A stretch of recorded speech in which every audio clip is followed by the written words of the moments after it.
Segundo estimativas, na tarde do dia 15 de novembro, deveria nascer o bebê de número 8 bilhão no planeta. Onde vamos parar? Este é o Visão Libertária, sua fonte de informações descentralizadas e distribuídas.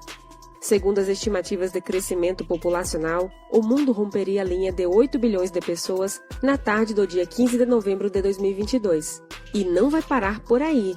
Apesar das taxas de natalidade estarem diminuindo em quase todo o mundo, ainda são muito altas em algumas regiões, particularmente na África. Mesmo nas regiões com baixa taxa de natalidade, a expectativa de vida não para de subir, devido aos novos tratamentos médicos e a um estilo de vida mais saudável, o que garante o crescimento populacional. A população mundial ainda está crescendo, mas já estamos crescendo em um ritmo menor. Estima-se que chegaremos em 10 bilhões de pessoas lá pelo ano 2050 e em 11 bilhões em 2100, mas nunca chegaremos a 12 bilhões. O valor tende a se estabilizar e começar uma queda gradual.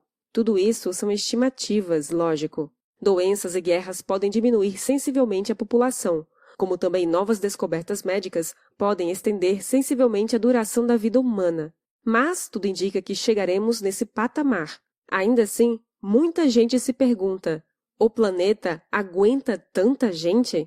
A primeira vez que esse problema foi levantado de forma aberta foi em 1798, na virada do século XVIII, por um filósofo e naturalista inglês chamado Thomas Malthus. Malthus observou que o crescimento da população se dava numa progressão geométrica, enquanto a produção de alimentos tendia a uma progressão aritmética. Uma progressão geométrica, de forma muito simplificada, significa que não apenas aquele número aumenta, mas aumenta cada vez mais rápido. Uma progressão aritmética, também de forma simplificada, indica que o número apenas aumenta, mas não acelera seu aumento com o tempo. Isso significava, na visão de Malthus, que fatalmente faltaria comida para a população.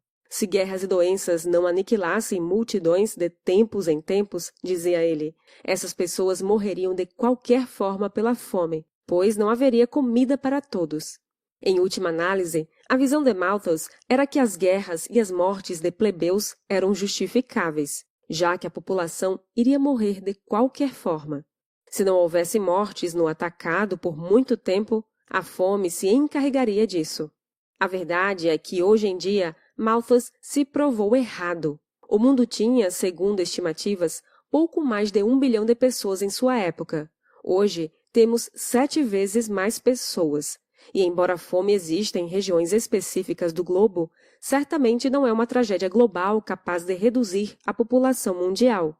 Na segunda metade do século XX e início do século XXI, vivemos um período de paz e saúde excepcional face à história humana. Sim, houve várias guerras e houve algumas pandemias nesse período. Mas, se comparado com os séculos anteriores, o número de mortes, tanto em guerras quanto em pandemias, foi mínimo. E, de fato, o que vemos é uma aceleração da curva de crescimento da população a partir de 1950, como previa Malthus. A fome não veio. Em termos médios, temos mais acesso à comida hoje do que as pessoas na época do Malthus. Onde Malthus errou? Ao achar que o crescimento da capacidade de agricultura seguiria um crescimento aritmético, e não a exata mesma curva do crescimento da população. Ficou confuso? A economia e o livre mercado explicam isso. Se tem mais gente e menos alimentos, os alimentos sobem de preço. E esse é um prêmio para aqueles que puderem produzir mais alimentos.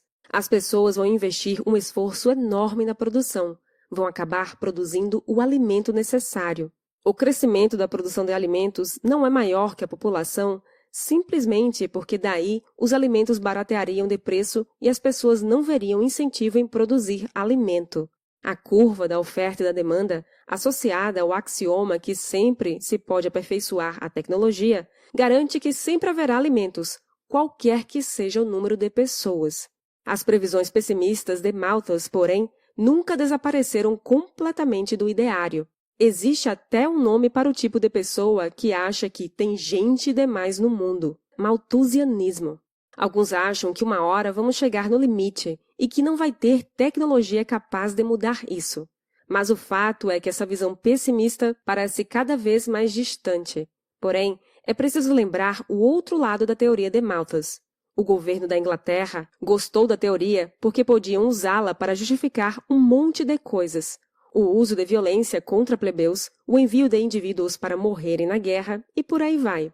Todo governo gosta de previsões apocalípticas que os ajudam a ter mais poder sobre a população. De fato, neste exato momento, estamos vivendo uma nova visão malthusiana, patrocinada por governos com a exata mesma ideia, as mudanças climáticas. Embora a abordagem seja ligeiramente diferente da visão de Malthus, no fundo é exatamente a mesma coisa. É impossível para um ser humano viver sem emitir carbono. Nossa respiração cria carbono. Qualquer atividade humana gera carbono. Então, em última análise, o problema das mudanças climáticas é nada mais nada menos que o problema do excesso de gente. Neste momento, no Egito, líderes de vários países tomaram mais de 400 jatinhos que queimaram carbono de forma absurda. Mais do que você, sua família e seus descendentes gastaram em 200 anos, para irem lá discutir como restringir o seu gasto de carbono. O deles está fora de cogitação, porque eles usam desculpas esfarrapadas como: "Ah, mas eu compensei o gasto de carbono do meu jatinho contratando uma ONG que recebe dinheiro e depois emite um certificado, dizendo que você compensou seus gastos de carbono." Algo como a venda de indulgências há séculos atrás. Você, que não tem dinheiro para dar para a nova religião do ambientalismo, tem que dar um jeito de nunca mais viajar, nunca mais andar de carro e muito menos de avião. No final, esse teatro todo é mais uma forma que a elite aristocrática mundial criou para poder limitar mais a sua liberdade. Seu alimento vai ficar mais caro, a energia elétrica vai ficar mais cara e seu aquecimento ou resfriamento vai ficar impossível. A desculpa para tudo isso é que, bem, você vai morrer de fome e frio, mas você iria morrer de mudanças climáticas de qualquer forma, então não tem problema. Nunca se esqueça, quando falam de redução de carbono, você é o carbono que eles querem reduzir. A prova capital disso é o fato de que todos os grupos ambientalistas, todos os políticos, são unânimes em recusar soluções tecnológicas de geoengenharia. O que resolveu o problema da fome do Malthus e tirou a justificativa da aristocracia para matar plebeus em guerras inúteis foi a tecnologia. Os aristocratas do mundo atual não vão querer a tecnologia atrapalhando o jogo deles agora. Obrigada por sua audiência. Este artigo foi sugerido e escrito por Peter Turguniev, revisado por Donda e narrado por Baby Yoda. Se você deseja acompanhar nosso conteúdo, inscreva-se no canal e clique no ícone de campainha. Até a próxima!